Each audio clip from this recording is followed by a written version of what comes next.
நல்ல நல்ல திட்டங்களை செய்தவரை என்ன செஞ்சீங்கன்னு கேட்பதற்கு நமக்கு எப்படி மனசு வந்துச்சு? சரி ஓகேங்க, மக்கள் பணத்துல தான் செஞ்சிருக்காரு, நான் இல்லைன்னு சொல்லல. செஞ்சிருக்காரா இல்லையா?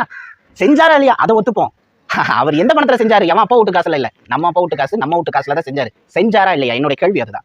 செய்திருக்கார், வாழ்த்துங்கள். என்னை பொறுத்த வரைக்கும் அவரும் இந்த தமிழகத்திற்காக, இந்த தமிழக வளர்ச்சிக்காக பாடுபட்டவர்களில் ஒருவர் என்பதனை எவராலும் மறுக்க முடியாது. அப்பேற்பட்ட தலைவனை தேவையில்லாம உட்கார்ந்து திட்டிட்டு இருக்காதீங்க. அவருக்கு எத்தனை பொண்டாட்டி இருந்தா உனக்கு என்ன? பல்லு இருக்கிறவன் பக்கோடா சாப்பிடுறான், உனக்கு என்ன வந்துச்சு அதுல? என் கேள்வி அதுதான். பல்லு இருக்கிறவன் பக்கோடா சாப்பிட்டுட்டுமே உனக்கு என்ன? நம்ம வீட்டு பொண்ணை கையை பிடிச்சி இழுக்கல, அந்த அளவுக்கு கீழ்ச்செறி அவர் நடக்கல. ஸோ அந்த இடத்துல அவரை இழுத்து பேசணும்னு அவசியம் நமக்கு இல்லை. என்னை பொறுத்த வரைக்கும் அவர் வந்த பிறகுதான் தமிழ் மிகவும் எளிதானது. அதை யார்கிட்ட வேணாலும் கேட்டு பாருங்க. இலக்கிய நடையில் இருந்த இலக்கணங்கள் எல்லாம் அவர் வந்த பிறகுதான் யாவரும் படிக்கக்கூடிய அளவுக்கு இயல்பு நடைக்கு வந்தது கவிதைகள் என்று சொன்னால் அது மிகையாகாது. வேணா போய் பெரிய ஆய்வாளர்கள் எல்லாம் கேட்டுவாங்க. ஸோ தமிழிலும் சரி, தமிழருக்காகவும் சரி, தமிழக மண்ணுக்காகவும் சரி, சட்டத்திலும் சரி, சமுதாயத்திற்கும் சரி பல பல புரட்சிகள் செய்து இந்த சமூகத்திற்காக வாழ்ந்து மடிந்தவர்களில் ஒருவர் தான் கருணாநிதி. அவரை போற்றுவது நம்மளுடைய கடமை.